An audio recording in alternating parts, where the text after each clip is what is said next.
Well, we're back. We made it safely through a weekend. It is Monday, 12th day of July, 2021. This is Wake Up Wenatchee Valley. Thanks for starting your day with us. It's going to be another warm one. Who's kidding? It's going to be hot in the Wenatchee Valley. In fact, we have a heat advisory that begins at noon today, goes all the way through 8 o'clock Wednesday, cool down a little bit Thursday, even more so on Friday, and then we heat back up again for the weekend. Could see some hazy skies tonight and Wednesday from wildfires that are nowhere near us, but there's wildfires going down in Oregon, there's wildfires in the Idaho Panhandle, there's wildfires to the north of us, so don't be surprised if some of that smoke seeps into the valley tonight and Wednesday. Forecast details are coming up. Hope you had a good weekend. I'm going to throw some weather stats your way here in just a couple minutes, but if it seems like it's been an unseasonably warm summer so far, it has been. And I'll give you some numbers that's going to make you go, what? That's coming up. Also some news to touch on. Sports, Eric is back. I don't have to do sports anymore. Well, I still have to do sports. I just don't have to put it all together. So Eric is back from his vacation. Thank you, Eric. We have the obscure holiday today in history, some celebrity birthdays. Mike McNaughty has an opinion. And we're going to replay the interview I did with Matt Wisen and Lauren Loebsack. We did that last week from the Washington State Department of Transportation. It's about wildlife versus automobile collisions on our area highways, which falls under the jurisdiction of the DOT and the Washington State Patrol when it's on the area highways. Is it up? Is it down? Is it just seem like there seems to be more collisions between wildlife and automobiles? We'll talk about that with Matt and Lauren in the back half of the program. It's mild. It's 73 degrees. Outside of our studios, let's get going. Let's see what's happening with our PTZ cameras. We're panning and tilting and zooming.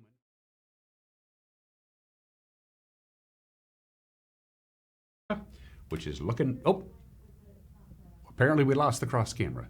So, in any event, do we have any cameras, Megan? Oh, okay. Apparently my audio is not working correctly. Anyway, it's going to get hot. I'll just say that for you right now. So do we have cameras? We do not have cameras. Okay. Right, when you start getting fired. Okay. So when we switch to the cameras, my audio goes out. So let me describe what's behind my shoulder. Wenatchee. There. We'll just dispatch with that all together. We updated the software on our big console that we affectionately call Stacy. We updated the software over the weekend, and now Stacy has decided to misbehave again. She will do that. So what we'll do is we'll jump ahead to what I was talking about, some statistical anomalies that are you're going to go crazy. First of all, Sunday's high and low, yesterday's high and low, was 97 and 70. On Saturday, we hit 98. On Friday, we hit 93. For the record, and again, I went back and did the math when I got to work this morning, we have now gone 25 consecutive days with our afternoon high temperature above average. Our coolest high temperature so far this summer, our coolest afternoon high temperature since summer began, 90 degrees on July 8th, and the average high temperature so far for the month of July, 95.4. We haven't seen anything like this, I don't know, ever, but 25 consecutive days with our afternoon high temperature above average. That's crazy. And it's going to be that way all week long. Let's go. Should we throw the slide up there, Megan?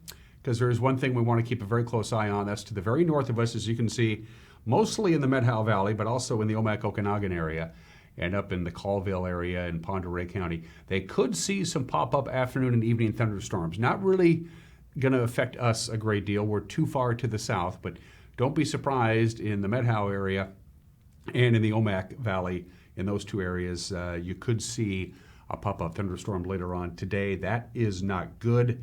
We don't want to see that happen. Also, in association with these pop-up thunderstorms, a flash flood watch is in effect, because if we're going to see those late afternoon thunderstorms, and there is a chance of it, the rain could come down pretty hard, and then you're talking about areas that have been burned out from wildfires over the last 10 or 15 years, so there's nothing to hold the soil to the earth. So we're keeping a close eye on that. We'll know more about this as the day progresses, but there is a chance of some late afternoon, early evening thunderstorms to the north of us. And speaking of that, to the north of us, Highway 20 The North Cascades Highway is going to be closed starting at 10 o'clock this morning. There's a wildfire burning up there, and they need to use the highway to fight the fire. So Highway 20, the North Cascades Highway, about 20 miles west of Winthrop, will shut down to traffic in both directions starting at 10 o'clock this morning, so they can use the highway as a staging area to fight a wildfire. It's essentially a forest fire. It's fairly dense forest up in that area. Again, that's Highway 20, the North Cascades Highway, about 20 miles west of Winthrop. I wanted to mention that while I could. Okay, from the National Weather Service, here we go. Did I mention there's a heat advisory in effect? Yeah, it starts at noon today, goes until 8 o'clock on Wednesday. So sunny and hot today, right around 100. Could even bump up a little bit warmer than that. We're off to a mild start, 73, so that 100-degree mark certainly looks within the realm of possibility. Again, could see some smoke and some haze from the wildfires that are around north central Washington, but not in north central Washington. We don't have any right now. The Batterman fire is now 100% contained. So you could wake up tomorrow morning to some haze. It's going to be hot again, about 103 and 104 on Tuesday. Clear on Tuesday night, 71 for the overnight low. A little bit cooler on Wednesday. A little breezy at times too, high of about 99. Cooling down even more on Thursday with a high of 92. Friday, only 87. Our coolest afternoon high of summer so far, which is still plenty warm for most people. And then we start climbing that ladder again on Saturday and Sunday. Huge dome of high pressure is basically centered over central Nevada, and basically the entire western third of the United States is under a big time dome of hot air. So yeah, hot. This warm summer just rolls right along. 7 minutes after the hour, going to take a break. When we come back, we'll have your Monday morning news. You're watching Wake Up in Wenatchee Valley on the NCW Live channel.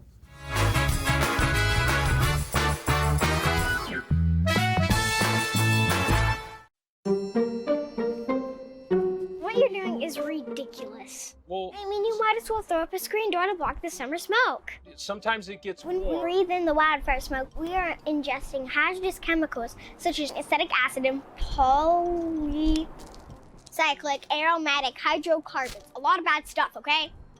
Well, yeah, that's why we... Cardboard ain't gonna cut it. So... Go to CheyennePUD.org/save today. Introducing Alpine Airman. Because every home needs a superhero to eliminate poor indoor air quality, send inefficient operating equipment packing, and cut high energy bills down to size. For heating or cooling and equipment replacement, turn to the experts and the superheroes at Carrier and Alpine Air.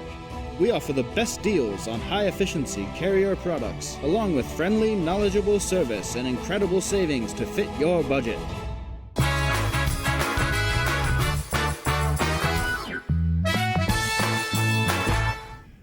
8 minutes after the hour, 73 degrees, lots of sunshine, triple digits today, triple digits tomorrow, slightly cooler, but really not much. On Wednesday, we cool down to moderately comfortable temperatures on Thursday and Friday. Then we warm right back up again. Once again, a heat advisory begins at noon today and will last until 8 o'clock on Wednesday. Here are your headlines. A 50-year-old Everett man was killed and 2 others were injured after a 4-vehicle collision. This happened Friday afternoon on Highway 2 near Coles Corner. According to the Washington State Patrol, the unidentified driver of a 2002 Nissan Armada SUV was traveling westbound about 3:30 Friday afternoon when his car struck a guardrail, crossed over to the eastbound lane where it collided with a 2017 Honda Civic being driven by 63-year-old Rosemary Winslow, also from Everett. After the SUV came to a stop on the eastbound shoulder, the Civic was struck from behind by a third car, which in turn was struck from behind by a 4th vehicle. Winslow and the driver of the 4th auto, 27-year-old Tasha McComber of Tacoma, were transported to Cascade Medical Center with unknown injuries. By the way, the driver of the SUV was declared dead at the scene. Highway 2 was closed in both directions for nearly 7 hours on Friday night.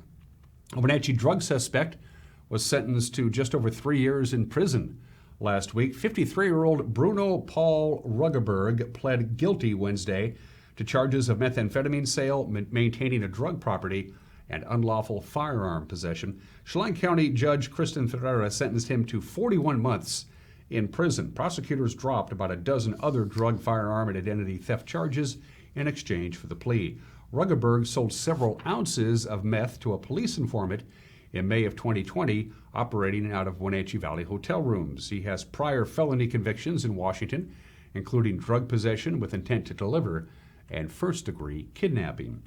The ongoing $3.4 million renovation project at Wenatchee's Lincoln Park will now include a pump track that's offering some fun for bicyclists and other folks on wheels. The Wenatchee City Council approved a $181,000 contract Thursday night with the Evergreen Mountain Bike Alliance to design and build the pump park, much like the projects that they've overseen in both East Wenatchee and Kashmir. Wenatchee City Parks Recreation and Cultural Services Director Dave Erickson says now that it's approved, the pump park should be open and ready by October.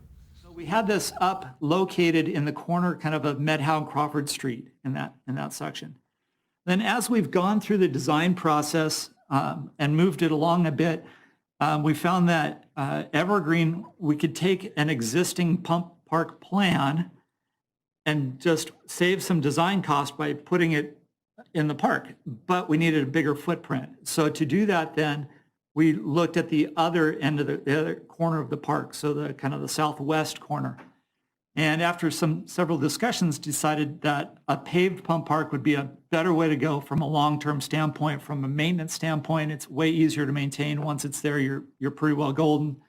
It looks better also, but it also then serves a greater variety of users. So not only can bikes use it, but you can see scooters out there, you can see skateboarders out there, you see and all the toy wheel type folks out there using it.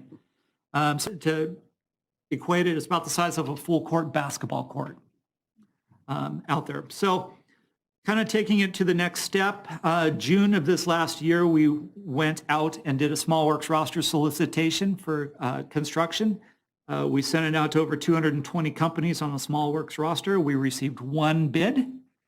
Fortunately, that bid was from a qualified contractor, Evergreen Mountain Bike Alliance, and they built the pump park over in East Wenatchee. So they've got experience doing it, and we're comfortable with their quality of work. The COVID-19 pandemic may be waning in our area, but one benefit from the pandemic is going to stick around. At least for another year, rides on Link Transit buses will remain free of charge until June of next year. The Wenatchee Valley Public Transit Service initiated free rides back in March of 2020 as the public health emergency took hold. The Link board voted in May to maintain the free fares for another year, in part to encourage more ridership, which took a hit as people were asked to stay home. Public use of Link buses declined during the pandemic by about 25 to 30%. 1 year after their introduction, Washington's specialty Apple plates have raised about $20,000 for college scholarships. The plates, approved after legislation by 12th District State Senator Brad Hawkins, had an impressive first year of sales. 747 were purchased as of June 30th. $28 from each plate benefits college-bound students through the Washington Apple Education Foundation. The foundation says about 1,000 plates are likely to sell to Washington drivers in July of 2020. And area legislators are paying tribute to former 13th District lawmaker Joyce Milliken, who died June 26th at the age of 77. Milliken represented the district, which includes most of Grant, all of Kittitas, and parts of Yakima counties for 16 years. As a state representative beginning in 1995, the Ephrata native was then elected to the state Senate in 2003, then resigned that seat when she was appointed to the State Growth Management Hearings Board in 2006. Current 13th District Representative Alex Ybarra said of Milliken, quote, "We've lost one of our best. The work Joyce did on behalf of our district has left an enviable legacy," end quote. And that is what's making headlines. At 14 minutes after the hour, we're almost back to a full staff again. A few people were taking some time off. It's that time of the year, vacation time. But we got Grant, and we got Eric, and we got Cal, and we got Jefferson, and we have a song in our heart. And to preview tonight's news, here's Grant Olson.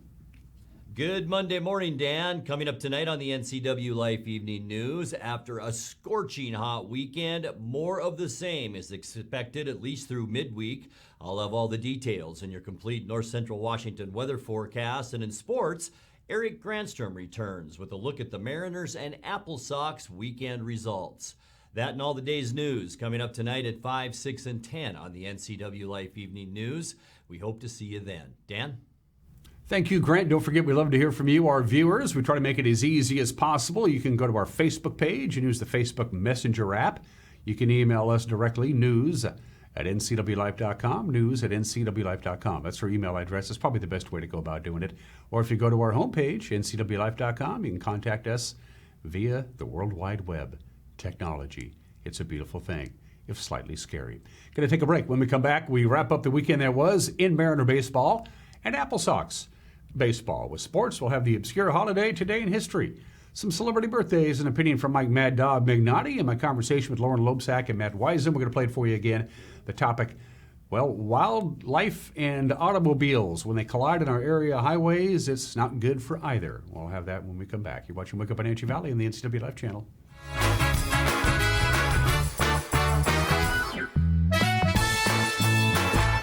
Kids are resilient. I just love their energy. They bounce back so quickly. I love the stories they tell. I love just their charisma, their character. I love to see that subtle smile that you pull out of a kid, you know, when you start talking with them about something they really like. I just love what I do, and I can't imagine I would be as happy doing anything else. Play ball! Wenatchee Apple Sox baseball is back on the NCW Life channel. Join us for live play-by-play coverage of the Apple Sox Friday, July 16th as they host the Cascade Collegiate All-Stars at Paul Thomas Senior Stadium. Pregame takes the air at 6:30 with the first pitch at 6:35. It's the All-Stars and the Apple Sox as we celebrate summer one inning at a time, live on your local TV station, the NCW Life channel.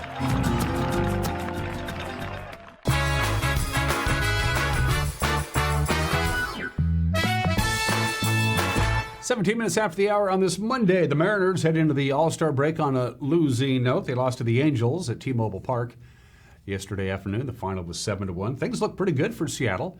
Early on, anyway, in the bottom of the first inning, they got runners at second and third. Nobody out. Ty France comes to the plate.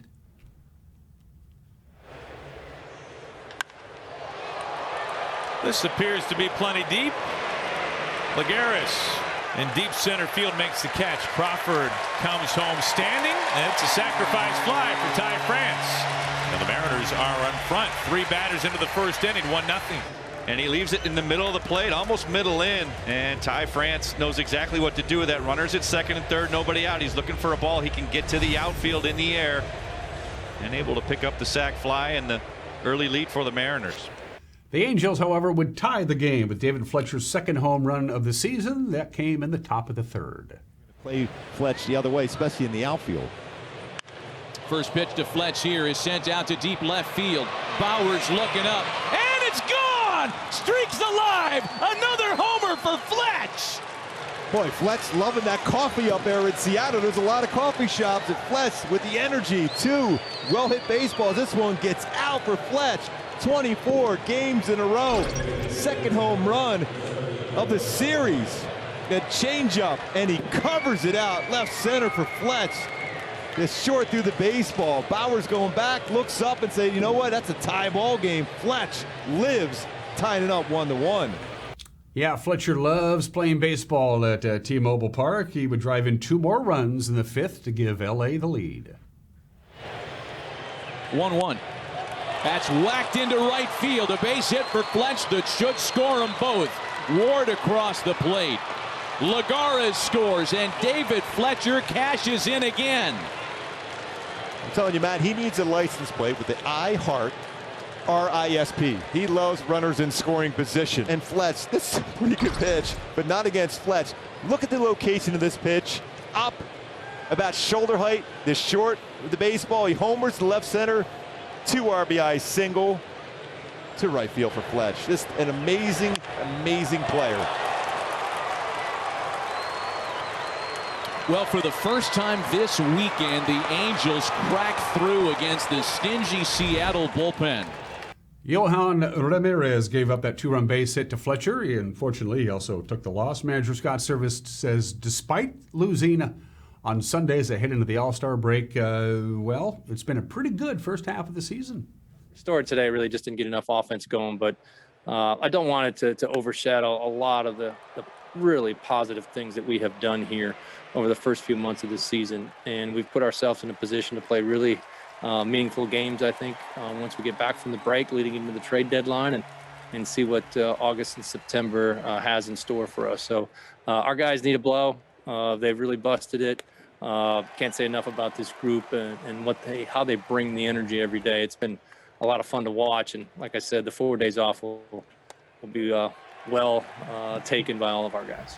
So it's All-Star break time. The Mariners head into the All-Star break. They are 48-43. That's good for third in the American League West. 3.5 games back in the wild card race. As Seattle wrapped up the first half of their season, and a young catching prospect, Cal Raleigh, made his Major League debut on Sunday. The Mariners were drafting another catcher in the Major League Draft yesterday.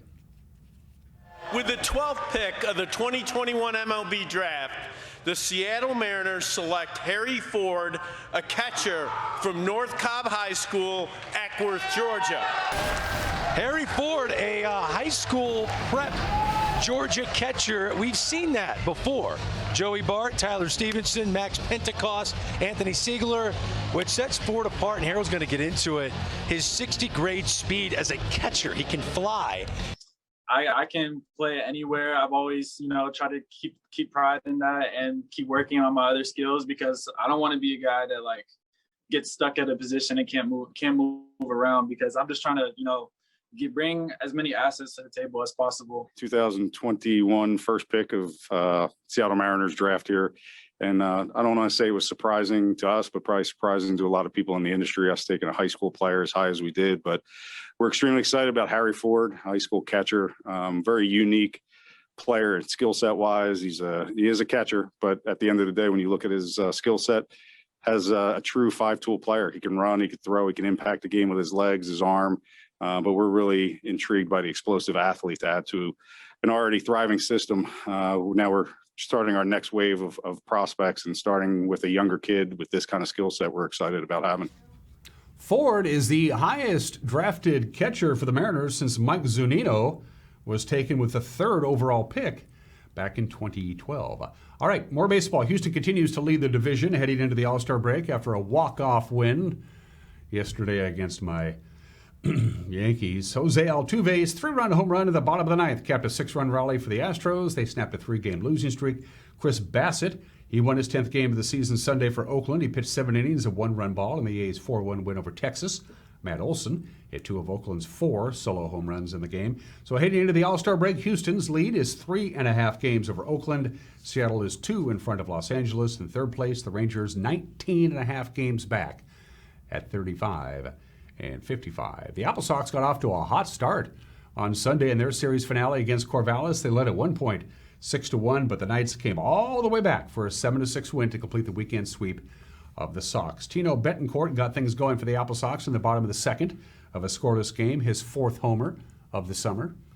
The belt, his stretch pitch is ready, and it's ripped high and deep by Betancourt. Sancato racing back towards the left center wall, and that one is gone! Tino Betancourt goes yard and gives the Sox for the 3rd straight game the first score. In the bottom of the 2nd, it is 2-0 Wenatchee over the Corvallis Knights on that big fly by Tino Betancourt, his 4th of the summer. But as the voice of the Apple Sox, Joel Norman, will inform us, Wenatchee not able to hold on for the victory. Well, the Wenatchee Apple Sox got off to a great start in Sunday's ball game against the Corvallis Knights as they took a 6-1 lead into the 6th inning. Everything was going Wenatchee's way. Cam Liss had struck out 8 in 5 shutout innings and had only allowed 1 unearned run in that time. Tino Betancourt got the fun started in a 4-run 3rd inning of play in which he homered a 2-run shot for his team-leading 4th bomb of the season. But things kind of went downhill from there on out as Corvallis would score 2 runs in the 6th inning and then a 3-run shot from Nick Vogt in the top of the 7th tied it up, and then the Knights would score the go-ahead and eventual game-winning run in the 9th inning. A bunt single put down, and then a Baltimore chop after a throwing error drove in that go-ahead run for Corvallis. Wenatchee had a golden opportunity to tie or win the ball game. In fact, in the bottom of the 9th inning, as they would load up the bases with 1 out, but back-to-back strikeouts by John Newman and Justin Simpson ended the ball game and secured a series sweep for the Corvallis Knights. The Apple Sox have Monday off, and then they head to Bellingham for a pivotal series starting at 6:35 on Tuesday against the Bells. And with your Apple Sox update, I'm Joel Norman. Thank you, Joel. Michael O'Hara went 3 for 5 at the plate for Wenatchee. He scored a run. He also drove in a run.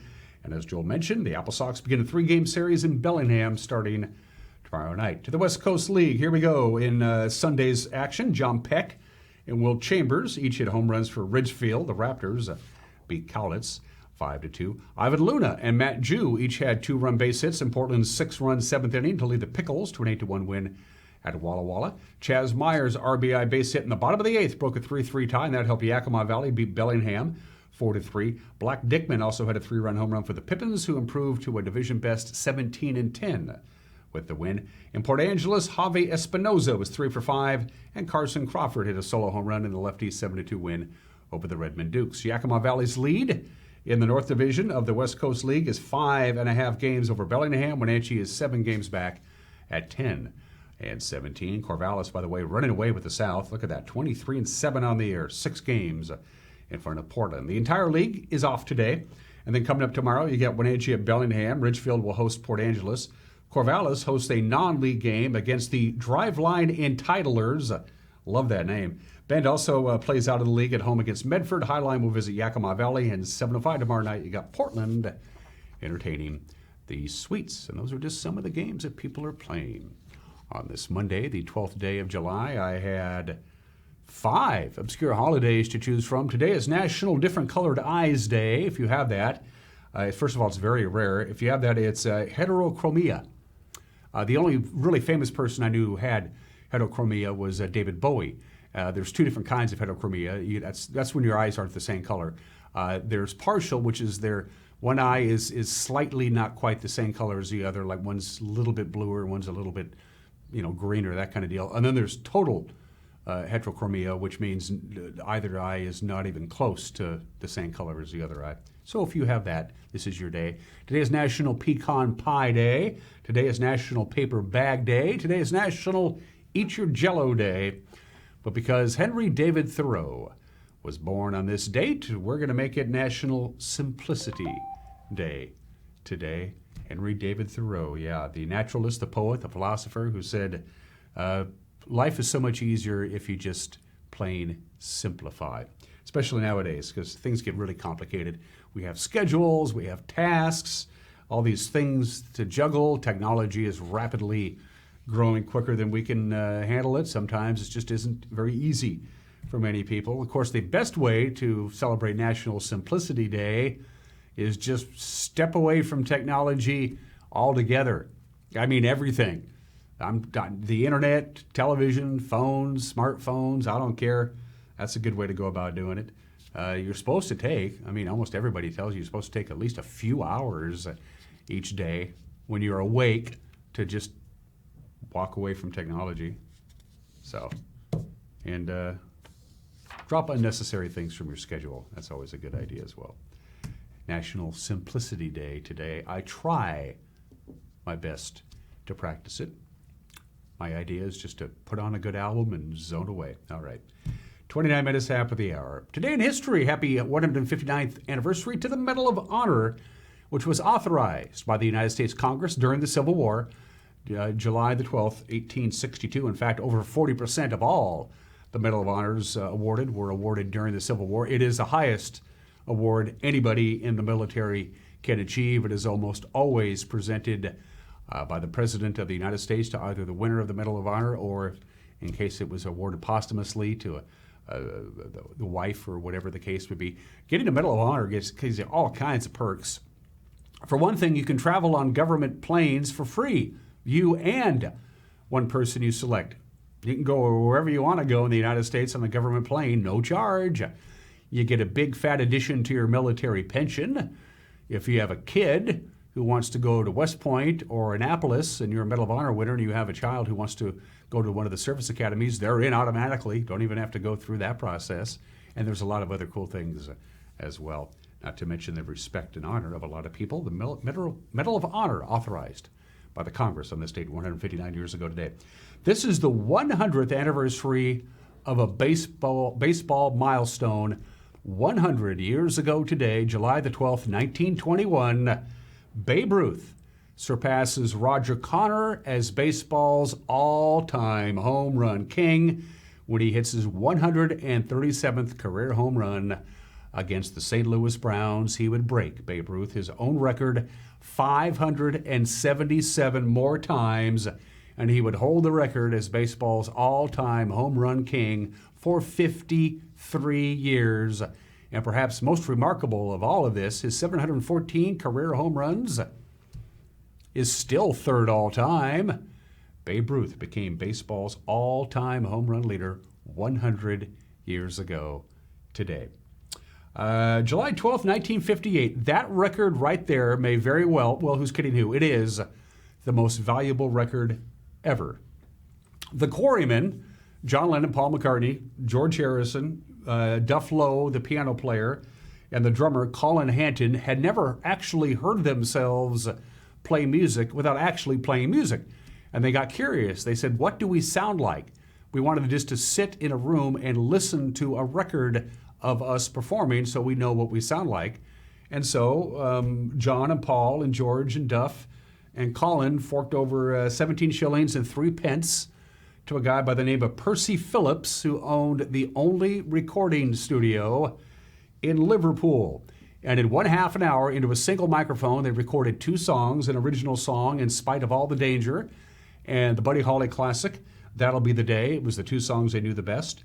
They pressed 178 RPM 10-inch shellac disc. The original tape was erased by Percy Phillips. Probably wish he hadn't have done that. And because they all chipped in to pay the 17 shillings and 3 pence, the 5 members of the Quarrymen said, we will all own the record and we'll have it for 1 week each.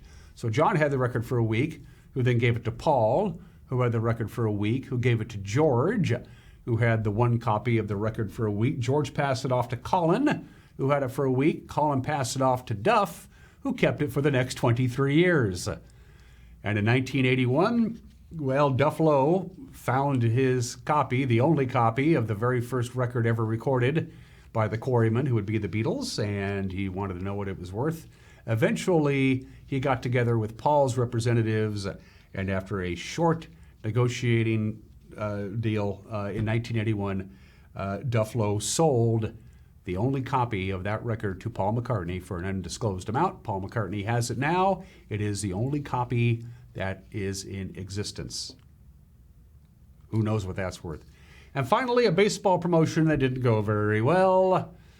Disco Demolition Night, one of the legendary oopses in baseball history, July the 12th, 42 years ago today, 1979, between doubleheaders at Comiskey Park in Chicago, Illinois. Well, here's some contemporary news accounts.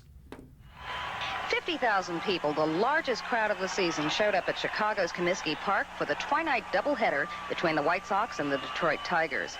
15,000 others had to be turned away. Many had come for Disco Demolition Night, a promotional gimmick. Between games, as planned, a huge box containing thousands of disco records was blown up.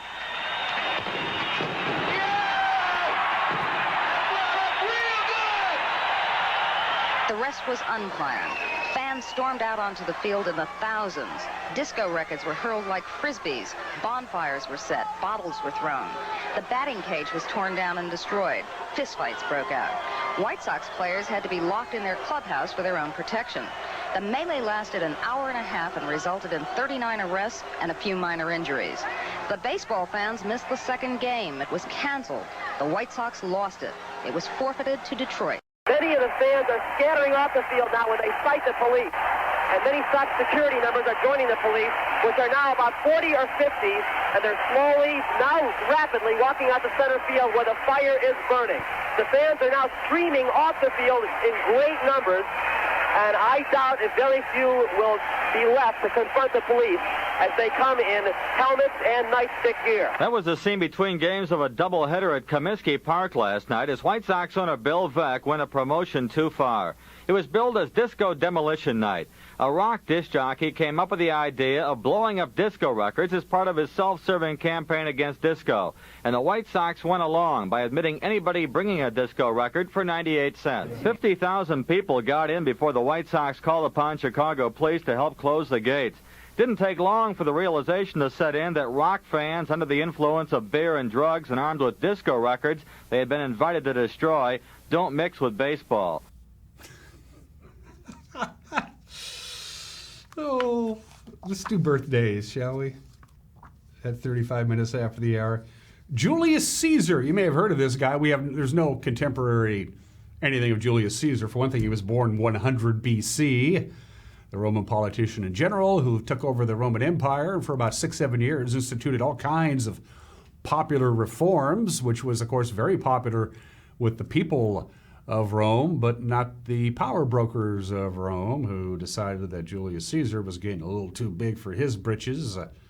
Julius Caesar assassinated at the age of 55 in the year 44 BC, but one of the most fascinating historical figures. George Eastman. You know, it's one thing to invent the camera. It's another thing to invent the film that has to go in the camera. And George Eastman, the founder of the Eastman Kodak Company, was born in the state in 1854. And boy, he made a lot of money, and he gave almost all of it away. He never married. He ended up actually taking his own life because George Eastman said, I'm done. I've done everything. There's nothing else left to do.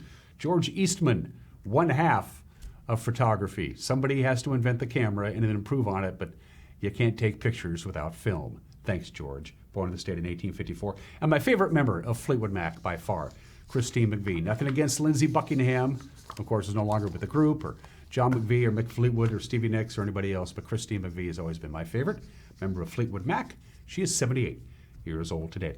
Going to take a break, have an opinion from Mike Mad Dog Magnotti, and then my conversation with Matt Wisen and Lauren Loebsack of the DOT. We aired it for you last week. We thought we'd air it for you again. It's got some important information about wildlife and automobiles getting together on area highways. Bad news if that happens. It's coming up. You're watching Wake Up Wenatchee Valley on the NCW Live channel.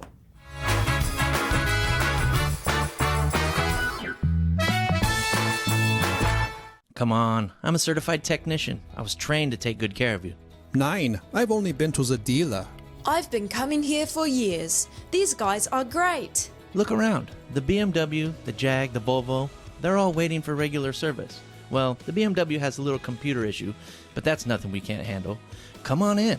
From regular maintenance to computer troubleshooting, trust the Global Car Care technicians with your import, diesel-powered, or domestic vehicle. Global Car Care. They speak your car's language. Dankeschön. Flooring is the foundation of decorating. It sets the tone for your home and reflects your lifestyle. At Apple Valley Floors to Go, their goal is to help you make that choice a great experience. You'll find extensive flooring options at their beautiful East Wenatchee showroom. Engineered hardwoods, laminates, vinyl planks, carpeting. Do it yourself or have their professional installation team do the work for you. Family owned and operated in East Wenatchee. You love to help others. You need a solid career. You can have it all with help from Charter College. Our 10-month medical assistant program prepares you to work in healthcare settings like physician offices, rehab centers, and clinics. You'll learn to take patient vitals, assist with exams, administer injections, and maintain medical records. When you're ready to launch a rewarding healthcare career, visit chartercollege.edu because we work to get you to work. Homeward bound, I wish I was homeward bound. Home, where my thoughts escaping. Home, where my music's playing. Home, where my love lies waiting silently for me. Silently for me.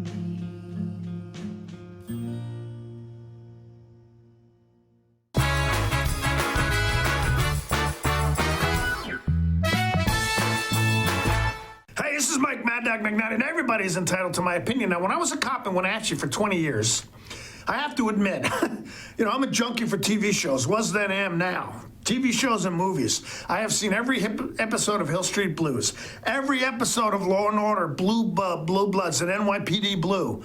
Now, I've watched these things so often that my wife thinks I'm demented.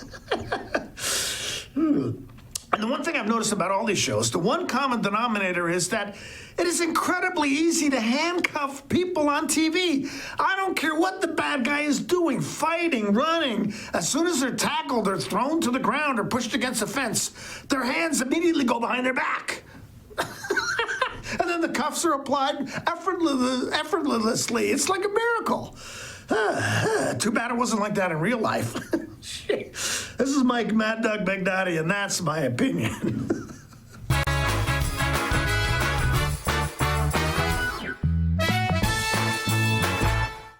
Things have changed in the motorsports industry. Short supply and high demand have emptied showrooms. But what hasn't changed are the experts at Doghouse Motorsports. They are here to help you reserve the machine of your choice. Stop by and check out the latest 2022 Husqvarna motorcycles, Ubco, and Intense electric vehicles, and other new additions to the Doghouse Motorsports family of high-quality products. Over the last year and a half, the industry has absolutely changed, but the Doghouse is still your best option for all your power sports needs. Badger Mountain Brewing is proud to announce the grand opening of our new kitchen. Come try out our new menu featuring fabulous steaks, prime rib, gourmet burgers, and seafood grilled up by experienced meat master, Chef Galen Goodman. To complement your mouth-watering meal, Badger Mountain Brewing features 14 in-house crafted beers, an alcohol-free root beer infused with 11 different herbs and spices, 3 different ciders, and a great wine selection. Don't miss out on the best meats and the best brews down at Badger Mountain Brewing.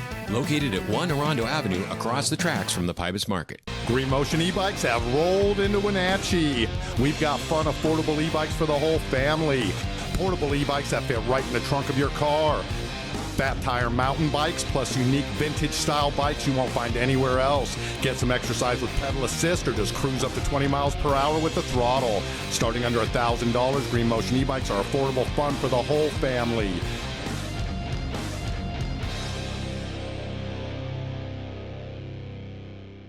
This July 23rd through 25th, enliven your senses at the Lake Chelan Lavender and Art Festival. All ages are welcome to discover the world of lavender and beautiful art on display.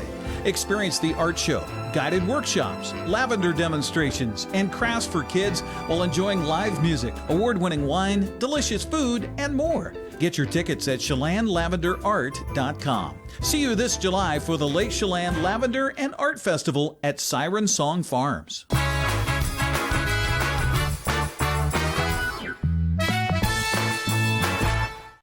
Welcome back to Wake Up Wenatchee Valley. I am Dan Kuntz. We're at the beautiful campus, the new campus of the Washington State Department of Transportation. On our way out here, we watched the old campus slowly get torn up, but this is a gorgeous facility, and we're out here to talk about wildlife versus automobiles. Not good for either the automobile or the wildlife. It's not necessarily on the uptick, but certainly it seems to be on the uptick. We want to take care of some myths and misconceptions about that. And the fact of the matter is, there are more people aware of it than ever before. Matt Wisen is normally our soccer expert for our high school soccer broadcasts. He's a biologist here at the Washington State Department of Transportation. My good friend Lauren Loebsack is the DOT spokeswoman for this district, District 6. First of all, Matt, thanks for reaching out. Yeah, well, thanks for having us. Yeah, good to see you again, Lauren. Always. Yeah. You reached out to me last week with an email saying we should get together and talk about this. Why should we get together and talk about wildlife versus automobiles right now? Well, first of all, it's always a good thing, and unfortunately, wildlife continues to be struck by vehicles, and that not only endangers the species, the animals, it also puts the public at risk. And the last couple years, we've been getting more and more public outreach towards us, and whether it's because we're more accessible. We have more venues for people to contact us than we ever have before, or they're just becoming more aware. But we've had an uptick of public outreach to us and saying, hey, I don't like seeing dead animals on the side of the road. What can we do about it? Is that pretty much the case, Lauren, that you're seeing? It just seems to be more awareness, not necessarily more collisions? Yeah, I think people have the opportunity to share. I think social media brings a lot of things forward. We, as a department, try to be very available, so there's lots of ways people can get their observations to us. And but it is also just that awareness, because we live in this beautiful semi-rural area. I think that we are very thoughtful as a community about the wildlife that we live with. So. Yeah. We've all seen it. Some of us have actually even done it, run into to wildlife along the highway. The map that you showed me that we're going to show you right now, it shows where they're most prevalent. First of all, up in Pend Oreille County, up above Spokane, the Omak-Okanagan Valley, along the Columbia River on the 97 corridor, and along the 97 corridor here in your district that you're responsible for. There seems to be a lot of that on either side of the river, mostly on the east side, where, as we look at that map of the 97 corridor, where there's been a lot of collisions, and basically, as you call it, I'm sorry, the map says disposing of carcasses or whatever, right? Yeah. Is this area here just a hotbed? It's a big hot spot between Leavenworth and Wenatchee, between Wenatchee and Entiat North. And even, the Met Howe you mentioned up there north.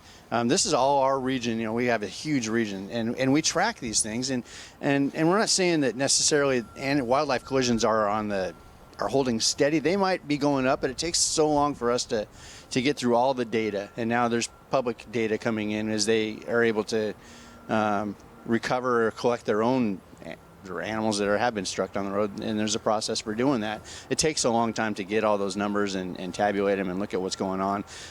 In some cases, there might be an increase in fatality or injuries or collisions because traffic has been down across the board, and speeds, I think, have gone up a little bit in certain places, which could increase at least the severity of a collision. Does it happen any time of the day, Lauren? Is it more prevalent, say, right after sunrise, or maybe the deer are more active before the heat of the day? When are you finding out most of these collisions are taking place? Well, and if I look at like our traffic management center reports, we see them that early morning hours, and I think that's when animals are moving, from one place, whether they were overnight to the morning. But they're always out there, and they are moving for their own reasons. And so to that awareness and to be sensitive to that as a driver, they're brown, they're small, or they're, in that brush. But for your own safety, for their safety, for the safety of everyone around you, being attentive on the road to any time of day that they could be out there is a really important part of driving in this area. Is it always deer, or are there other wildlife that have a tendency to say hello to automobiles in a way they shouldn't? All kinds of wildlife, yeah. Deer and the larger mammals get a lot of the attention. They're more visible when they're injured. And they cause more damage to your car. They cause more damage to the vehicles, yep. And to be honest, the value to the public for having large animals around there's some formulas out there that will tabulate how much this deer is worth to the state. And generally, a deer is worth more than a badger or a smaller mammal. Right. And some of that has to do with insurance claims and stuff like that. But it also has to do with hunting tags that are purchased and people that travel to the state to look at wildlife, and they all spend money. So there's a formula in there, and generally the higher priority ones are the larger species. What's the DOT doing to help alleviate and cut down on these collisions? We know that there's the I-90 overpass has been a spectacular success. Just looking at the video from all the animals that use the I-90 overpass for the wildlife. What are we doing here in North Central Washington to help cut down on some of those accidents? Well, recently, it was before my tenure, and I'll have Matt speak to that a little bit. There was a collaborative effort up north in Okanagan County to put in a wildlife passage, and that has been really successful. That's where we've been able to capture some really great images of lots of animals using that passage. And I'd let Matt speak a little bit more to that project and how it came together and the success that we're seeing there. Yeah, these projects don't come about very quickly. Along our right-of-way, there are multitudes of various land uses, designated zoning, land ownership. It's a whole checkerboard, public, right? You whole got checkerboard. DNR, you got Forest Service, you got private landowners. Yep. Commercial, Right. and residential, all this stuff. And so when we put in a fence, a lot of times we have to put it partially on somebody else's right-of-way property. And it takes lots of partnerships, lots of people willing to do that, and also a lot of research involved with where are the animals coming from, why are they going there, what's their migration route, is it local, is it a larger route, what would the impacts be of putting in a fence or an underpass? Would we be funneling them onto somebody else's property and now they don't have any plants left, or their orchard just takes a huge hit? So it can be a political issue as well as just a personal private one. And one of the projects that Lauren just mentioned was that it's an ongoing collaborative effort. It's called Safe Passage 97, and part of that is looking at wildlife crossings and the interactions, all the collisions up there north of Omak. And they've identified, along with Conservation Northwest and a lot of the public, private, tribal entities, identifying the hot spots where wildlife are crossing. Trying to get the political, reassuring that the elected officials up there aren't going to get a knock on their door because we just funneled 500 deer onto somebody's orchard. Right. And working through that, it takes a long time, but we're starting there. And the first project that was knocked off was just bridging fencing about a mile south of what's called Janus Bridge, up to the bridge, improving underneath the bridge a little bit, and allowing the wildlife to, when they're wanting to cross, funneling them towards that undercrossing there. And a lot of the photos we sent are of all those animals. There's turkey in there, there's bobcat, bear, and a lot of other things. That area had about 2,200 crossings or something a year, something like that, maybe more. At all hours of the day and night, raccoons in the middle of the night. Raccoons in the middle of the night. And within months of putting that in, it's received about 60% fewer collisions in the area, just putting that in. And that's been a success. And now what happens is it builds momentum towards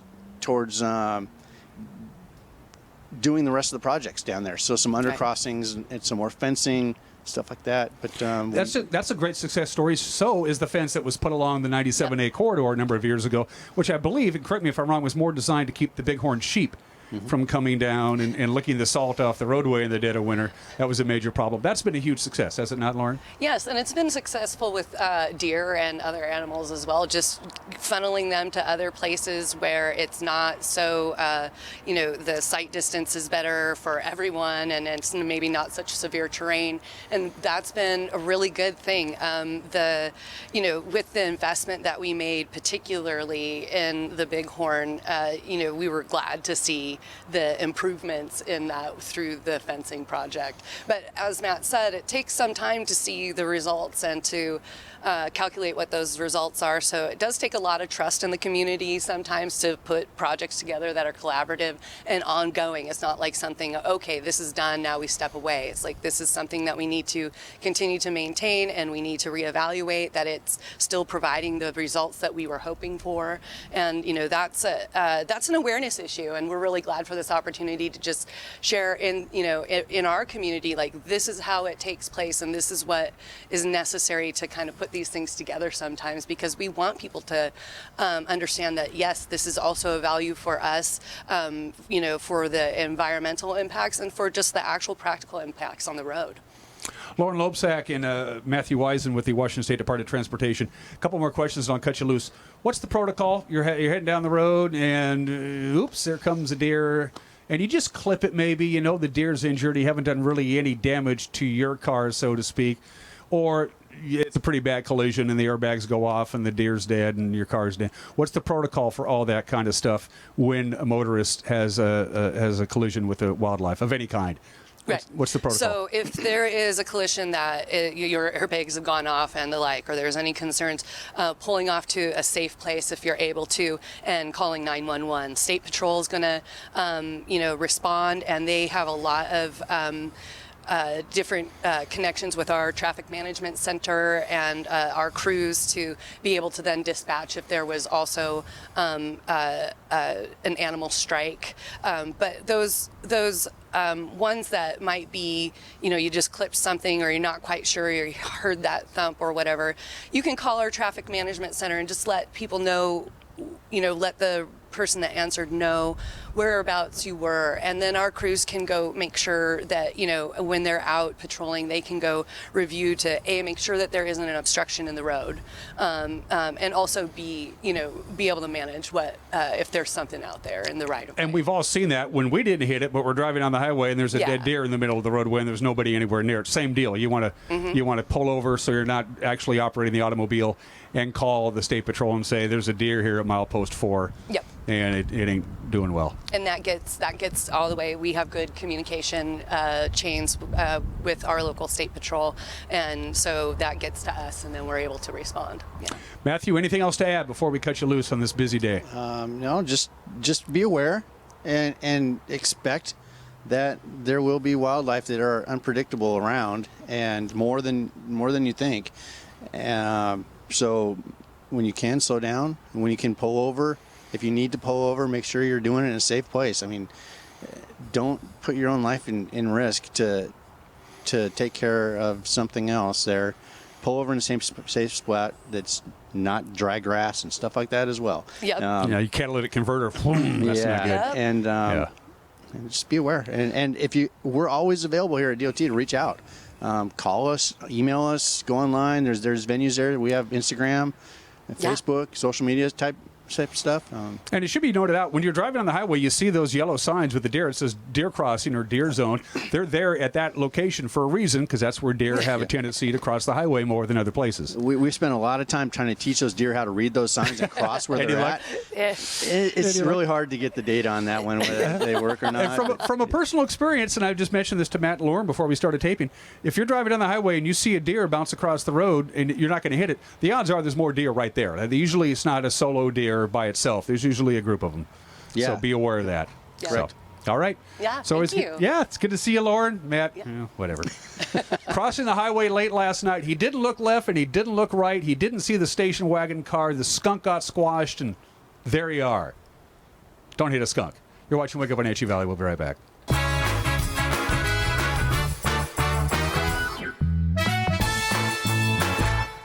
Spring brings new beginnings, new growth, and new hope. At Pat Armstrong Ford, we work hard to make sure you find the right vehicle for your lifestyle and season. Spring means more time outside, spending quality time with friends and family, enjoying everything the new season brings. Whatever you want to do out there, we've got the vehicle to get it done. Get your spring started right in a new Ford or Lincoln at Pat Armstrong Ford, where we are community strong. Happy summer from Collins Fashions in downtown Wenatchee. We are truly prepared for warm days with shorts, skirts, capris, short-sleeve tees, tanks, and sandals. We have special occasion dresses, jumpsuits, tops, and slacks for your upcoming event. Our Tommy Bahama department for men and women are summer favorites. New fall fashions are arriving daily. Brighton is releasing new summer collections of jewelry and handbags to enhance your wardrobe. We have amazing service and selection at Collins, where fun meets fashion in downtown Wenatchee. Boating in the Wenatchee Valley starts at Bob File Boats and Motors. See their full line of Crown Line boats. Crown Line features the Forte gel coat, which perfectly accentuates the sporty silhouette of this boat. Its contours are further enhanced by Crown Line's patented fast tab hull design, which not only embraces the distinctive sports car styling, but also ensures a safe and comfortable ride. See Crown Line boats at Bob File Boats and Motors on Sunset Highway in East Wenatchee or online at bobfile.com. Bob File Boats and Motors. We're dealing. Bob File's gonna make you smile. You don't have to be a member to enjoy the view and dine in style at Highlander Bar and Grill, located at the beautiful Highlander Golf Course in East Wenatchee. Highlander Grill offers breakfast, lunch, and dinner with dine-in or takeout options. Highlander Bar and Grill's friendly staff is here to serve you 7 days a week. Call for reservations Friday night prime rib dinner. Contact Shalane, Highlander Grill's site coordinator, to schedule your corporate event or special occasion today.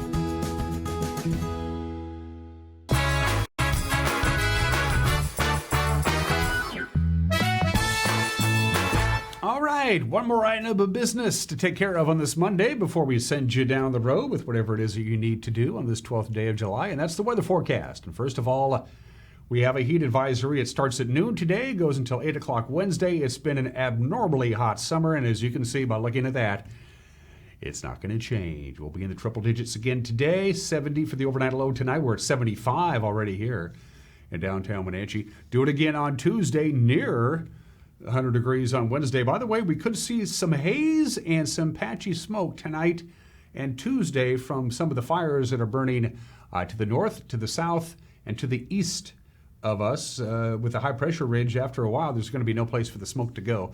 Not thick, heavy smoke, but kind of hazy. You can expect that on Tuesday. And on Wednesday, we cool down a little bit, by the way, just in time for Thursday. And then we're going to cook right up again. 25 consecutive days with our afternoon high above normal. It's hot. We'll see you tomorrow. Bye-bye.